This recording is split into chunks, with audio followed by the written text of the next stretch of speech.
Nothing will change unless we have the guts to take on Wall Street, the insurance industry, the pharmaceutical industry, the military-industrial complex, and the fossil fuel industry. It is not good enough to talk about great ideas. They're important. But nothing happens unless people look around them and say, you know what, this status quo is not working. It's not just, it's not right, it's not fair. But I want you to think about this. Think about real change in America.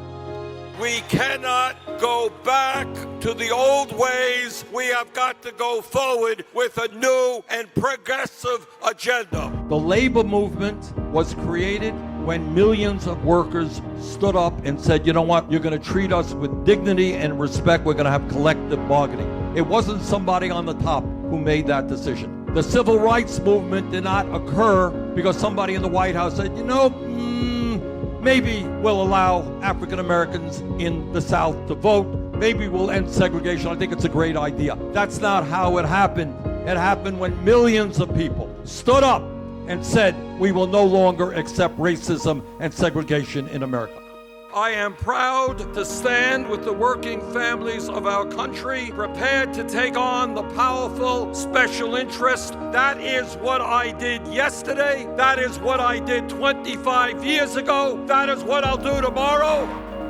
I come from the working class of this country. I will be damned if we will allow the Republican Party, whose job is to represent the rich and the powerful, to win the votes of working class Americans.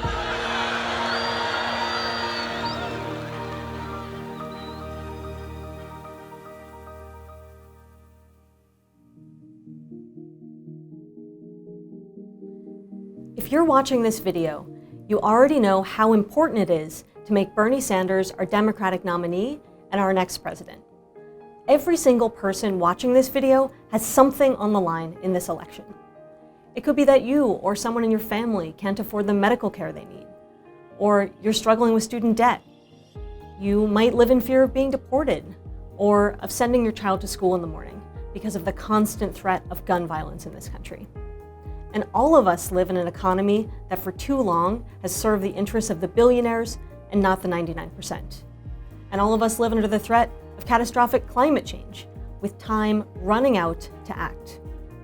We all know that Bernie is the candidate who will confront each of these challenges with solutions that are actually commensurate with the scale of the problems.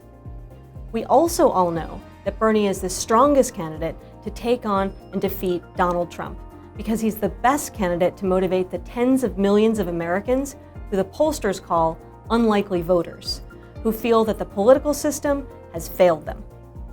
Trump won in 2016 because too many Democrats in key battleground states stayed home. And we're not going to beat Trump in 2020 without generating massive enthusiasm to bring those same voters out to the polls. If we want them to be enthusiastic, we have to give them something to be enthusiastic about. And Bernie is the one who can do that, who's willing to tell the truth about what's broken in this country, who will give people a strong reason to vote and to volunteer and to make sure that we defeat Donald Trump. That's why we know that if we can make Bernie the Democratic nominee, he will defeat Donald Trump and become our next president. But we have to win the Democratic nomination first. And that's a big challenge we can't underestimate. That's why we're taking the time to tell you about our roadmap to winning the Democratic nomination. In this video, we're going to tell you what our strategy is in a level of detail we've never disclosed before. We can't tell you everything because there are some plans and specific details that are important to keep within the campaign. Also, certain things may change over time. But we're going to tell you far more than most campaigns otherwise would, because we want you to understand why we're going to ask you to do many of the things we're asking you to do over the coming months and weeks. Let's start with an overview of the Democratic presidential nominating process. To win the Democratic nomination, Bernie will need to win a majority of delegates when they vote at the Democratic National Convention next July in Milwaukee, Wisconsin. The final number of delegates has not yet been determined, but it's estimated that it'll be 4,747.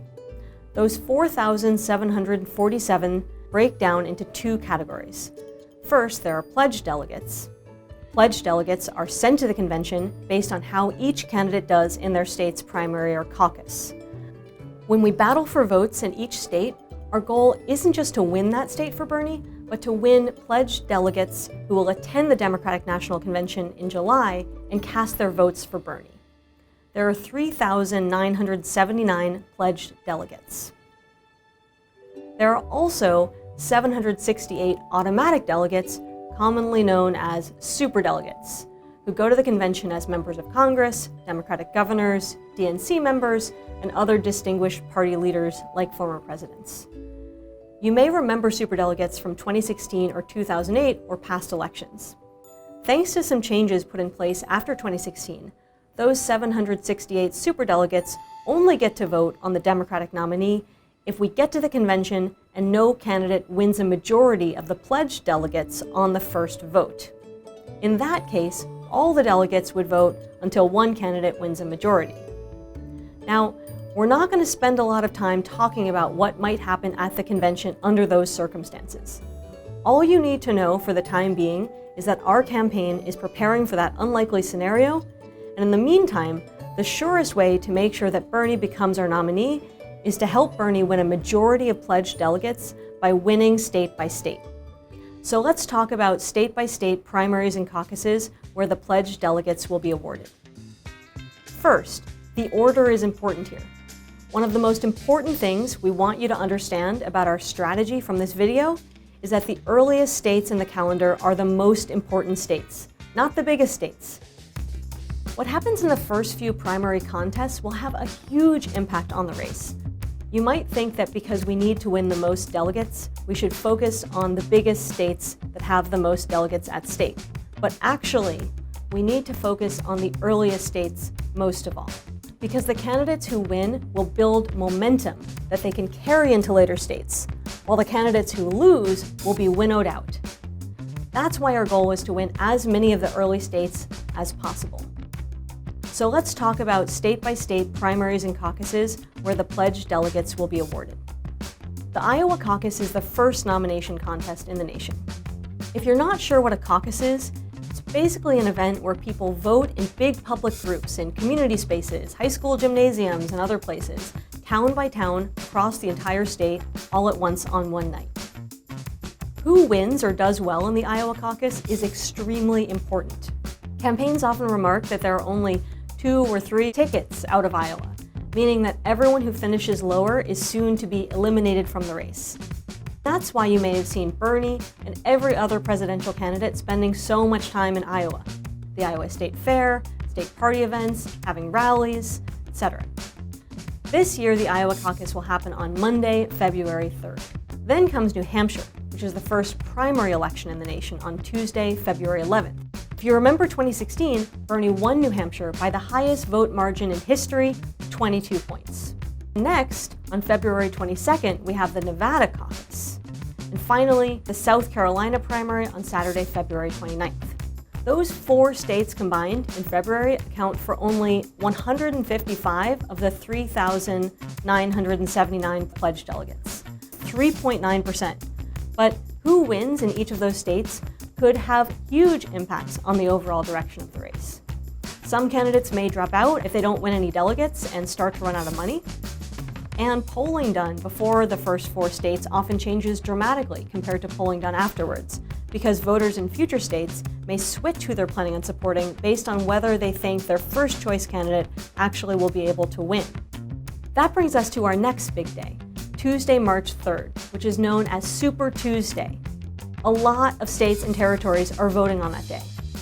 Alabama, American Samoa, Arkansas, California, Colorado, Maine, Massachusetts, Minnesota, North Carolina, Oklahoma, Tennessee, Texas, Utah, Vermont, and Virginia. That's a long list, and some of those states are large, and yes, they have a lot of delegates at stake. California has the most of any state in the entire calendar. Texas has the 3rd most delegates total on Super Tuesday. That's more than 1/3 of the total pledged delegates, all in one day. It's very possible that one candidate could emerge from Super Tuesday with a huge delegate lead and become a frontrunner. Or Super Tuesday could be the point that the nomination narrows to a 2-person contest and voters choose between the strongest remaining candidates. We aren't going to speculate too much right now about what might happen if there's still an active battle for the nomination into the rest of March after Super Tuesday and beyond, because this video is intended to give you strategic guidance and clear action items for how to maximize Bernie's chances before all the primaries and caucuses begin. We'll give you more up-to-date campaign strategy when and if that time comes. The most important thing you need to understand now is that if you want Bernie to be our nominee, it's essential to join this movement and help us win as many states and delegates as possible early on in the process. If you're in an important early state, we're going to ask you to get involved in our on-the-ground field programs in those states.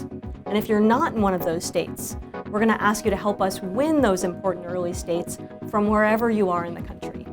That's how we start 2020 with momentum, so that as we move through the rest of the primary calendar, we can win again and again, state by state, and go on to make Bernie our Democratic nominee and our next president.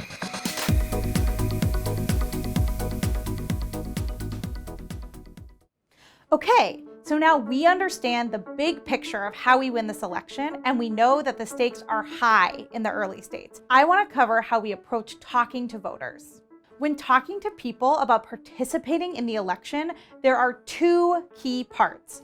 One, persuading people to vote or caucus for your candidate who might otherwise support another candidate or who are currently undecided. And two, turning people out to vote or caucus who don't usually participate in elections. When it comes to persuasion, sharing our own stories about why we support Bernie is key. Research has shown that when two people enter an argument or debate, both parties usually come out more committed to their prior beliefs than before. In other words, rational debate is not an effective tool for persuasion. That's why instead of arguing, we always come back to sharing our own stories and motivations. We share what motivates us as individuals to vote and volunteer for Bernie Sanders. This opens the door for others to resonate with our motivations. Sharing familiar and relatable parts of your own story is key. Talking about your own struggle with student debt or with the healthcare system is so much more powerful than an abstract policy argument. While we share our stories, it's also important to ask people what matters to them. I like to ask people, what's something affecting your family or your community that you wish one of the candidates would take a stand on? This opens up a real conversation for you to listen to the other person about what's at stake for them.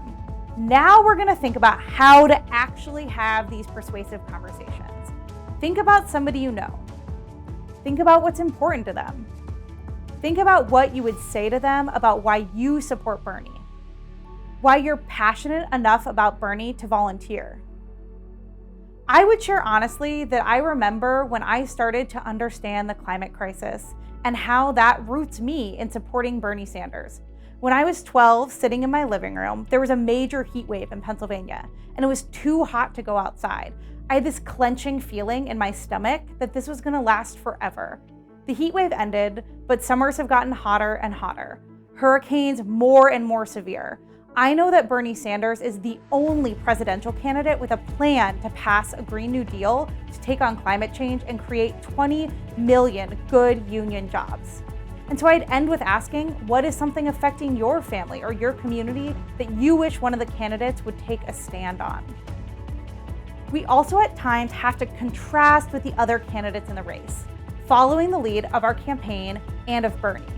When I was home a few weeks ago, I had a conversation with somebody who was dead set on Joe Biden being the only candidate with a shot to beat Trump.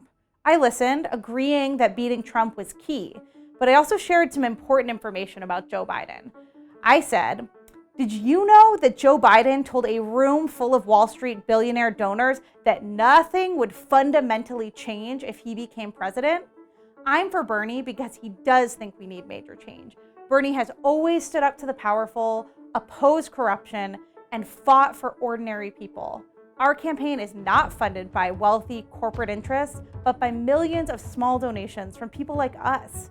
Bernie will make sure that Wall Street, insurance companies, and pharmaceutical companies, and billionaires like Donald Trump no longer run our government. Don't you agree that that's what's really important? Sharing that information about Joe Biden with the person that I knew made them actually reconsider if Joe Biden was the best person in this moment. When people are disappointed with corporations, are disappointed with the bailouts that the banks are getting. It was really helpful for me to share a little bit about why Joe Biden might not be the best candidate. It is shown that having meaningful one-to-one conversations can absolutely transform who a voter supports, but only if we listen and connect. Instead of debating, we have to share our stories about why we support Bernie. Turning people out to vote is also key. Did you know that only 55% of eligible voters cast a ballot in the 2016 election? Now, before we get angry, let's ask ourselves why people don't vote. It's really easy to say, well, people don't care, and that's why they don't vote. But do you actually think that people don't care? People don't turn out to vote because they don't feel inspired, because they work 2, 3, 4 jobs. Our role is to inspire people to vote. There are literally millions of people out there who would vote for Bernie, but might not cast their ballots unless we engage them. We increase turnout when we have conversations with voters, where they feel heard, not condescended to. We should never shame somebody for not voting. Our electoral system is broken, and it's understandable that people don't feel excited to vote. That's why it's our job to talk to people about why joining the movement to elect Bernie Sanders is about much more than winning an election. It's about transforming this country. We all will spend time this election talking to our friends, family, and community about voting. And we'll spend time talking to people we don't know across the country about turning out to vote. To recap, we're going to ask you to have 2 main types of conversations with voters. The first one is persuasion, where you talk to undecided voters or voters considering other candidates and ask them to support Bernie. And turnout, where you reach out to people who support Bernie, but who may be unlikely to vote unless you make sure they're registered and know when and how to vote or caucus. It's pretty simple math. The more people we have meaningful conversations with about Bernie, the more people that will turn out to vote and caucus for him. Some of those people might be people we know personally, from our own lives and communities. People we have personal relationships with are even more likely to listen to what we have to say when it comes from a heartfelt place. Other people we'll talk to are people we don't know, voters who we reach on the phones, the doors, or over text, and through our campaign and other ways. And the first people that we should all spend time talking to are the voters in Iowa, New Hampshire, Nevada, and South Carolina, and also key Super Tuesday states. That's how we're going to win this nomination and presidency for Bernie. I can't wait to do it with all of you.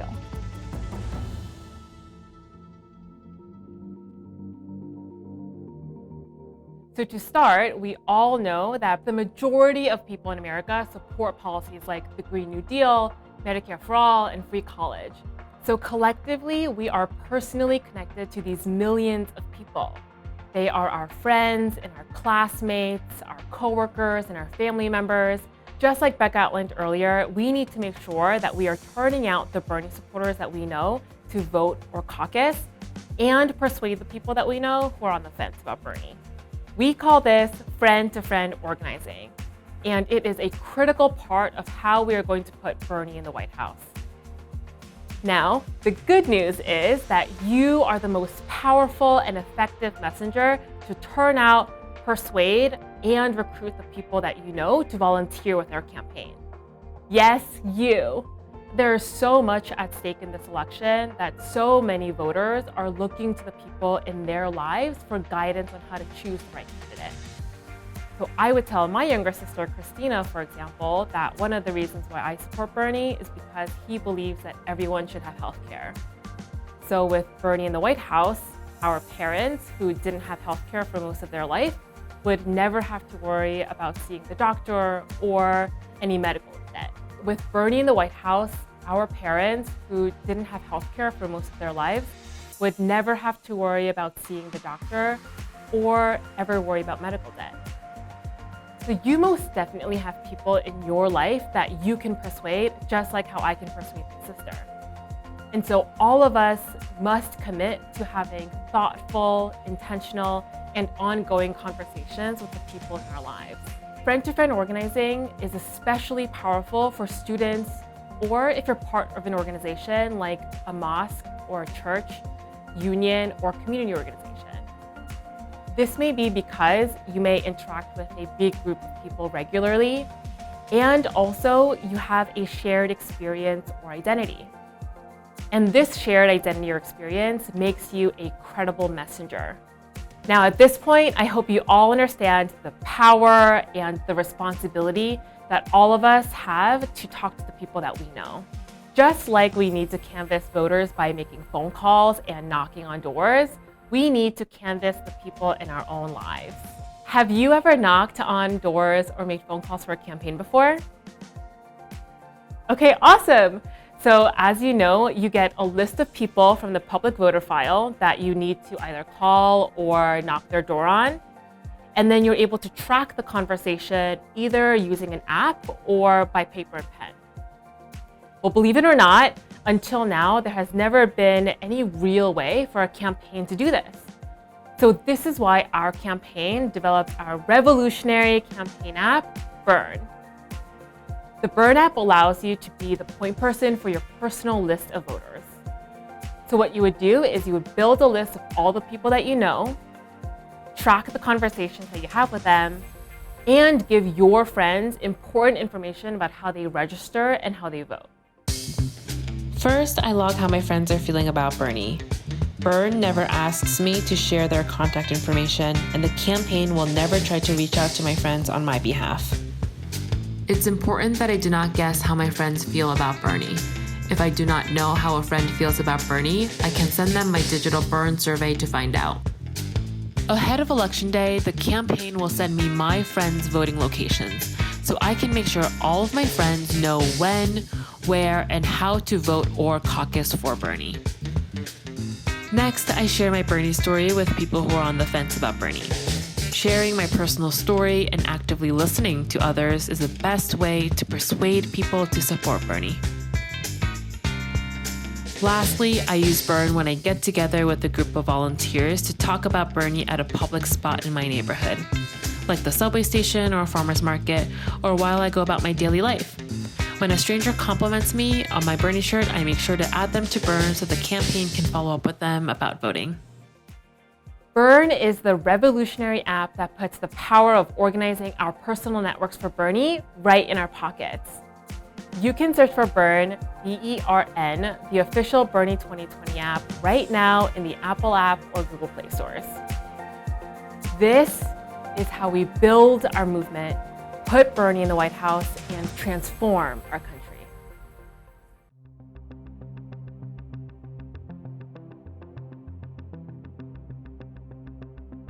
Winning this primary and the presidency for Bernie is going to take having millions of conversations with people we don't know. There are so many people in this country who are hurting. Families are living paycheck to paycheck. Young people are drowning in student debt. Farmers are facing droughts and floods. Millions of Americans don't have health insurance or are underinsured. We have to reach those people. We have to listen to what they have to say, share with them why we're supporting Bernie, and then ask them for their support. As we've talked about, the people that live in 4 states have an outsized impact on our primary election calendar. The people of Iowa, New Hampshire, Nevada, and South Carolina are hugely important in deciding whether or not Bernie wins this thing. So if you're in one of those states, we want you to get involved in our campaign. And if you're not in one of those states, then we need your help making phone calls. Making phone calls is an extraordinarily powerful way to have conversations with voters. There are millions of people that believe in Bernie's message who haven't caucused or voted in a primary before, or who are considering other candidates. It's our job to talk to them and ask them to join us in winning this political revolution. As you're signing up to do this work today, don't forget about the stakes of this election, or think that you can always get involved later on in the process. Every day that we have until primaries and caucuses start in February is a day we cannot afford to waste. And we're not just building the grassroots movement that will make Bernie our nominee. We are laying the groundwork and building the organization That we're going to need to run the largest turnout operation in history to defeat Donald Trump, and then to build the political will everywhere across this country to enact Bernie's agenda. It's going to take a movement of millions of people in the streets after Bernie becomes president to pass Medicare for all. It's going to take a movement to enact a Green New Deal and create 20 million jobs. And to defeat the NRA and end the epidemic of gun violence, and to enact college for all, criminal justice reform, immigration reform, and restore our democracy, and more. So don't procrastinate on this or assume it's going to be easy. Remember, the billionaires and the Wall Street executives do not want us to win. The fossil fuel executives don't want us to win. The health insurance industry and the pharmaceutical industry don't want us to win. The political establishment and the lobbyists and the big money consultants, they don't want us to win. And they have a lot of money and power at their disposal to get what they want. They're going to throw a lot at Bernie and try and stop our movement. This is a winnable fight. If we as a movement can set our sights on victory and do the hard work over the next few months and weeks, we can make Bernie our Democratic nominee, defeat Donald Trump, and get to work transforming this country. Why? Because there are more of us. And as Bernie always says, when we come together and get organized, we can transform this country. So let's do it.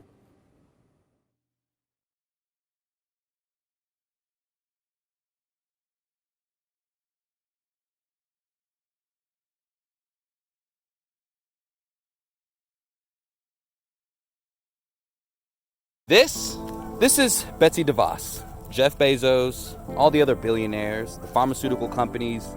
This is us. Hi, I'm Elizabeth. Hello everyone, my name is Amal. Hi, my name is Brandon. My name is June. Hello, I'm Sage. I'm 16 years old, and my stepfather is a victim of the military-industrial complex. I too have incurred thousands of dollars in student loans. A few years back, I broke my ankle in 3 places, and I was underinsured at the time. And I have a disability. We had been giving the insurance company thousands upon thousands of dollars through insurance premiums. We still couldn't afford to get my sister an insulin pump. Although I was born here in the US, I lived all my childhood in Yemen. In fact, my close and extended family are still there right now, facing a 4-year war and a humanitarian crisis. Around 4 years ago, he was imprisoned on a nonviolent drug charge, and he almost certainly received a stricter charge because he is a black man. This election isn't about politics, it really is a battle for survival. This is millions and millions of people coming together, demanding they have their voices heard. And I'm one of those millions. The only way we bring about the change that this country needs is when millions of people stand up and demand it. That's the only way that change ever takes place. That's the history of the civil rights movement. That's the history of the labor movement. That's the history of the women's movement. That's the history of the gay movement. That's the history of the environmental movement. Real change never takes place without struggle. If there's one thing that brings me hope, it's when I see a Bernie rally and I see young, old, black, white, Latino, gay, trans. I see them fighting for a revolution. Enough is enough. The United States needs someone with consistency and a backbone to take on Trump and the large corporations going into the 2020 campaign. What do we know about the 1%? They are 1%. I may not be a great mathematician, but I did learn in elementary school that 99% is a hell of a lot more than 1%. Yeah. All right. I believe if we'd had Medicare for all in 2006, there's a very good chance that my mom would still be around today. If Bernie is elected, my family and the Yemeni people will have hope again that the war can stop. Bernie's Medicare for All bill put into place, my sister would be able to get the insulin pump she has waited nearly 2 years for. There are a lot of solutions to a lot of our issues in this country, but none of them will ever be resolved unless we begin with a political revolution. I invite you to join us, to join Bernie 2020 in your state, and try to make a difference, because no American should have to be faced with these choices that we're faced with daily.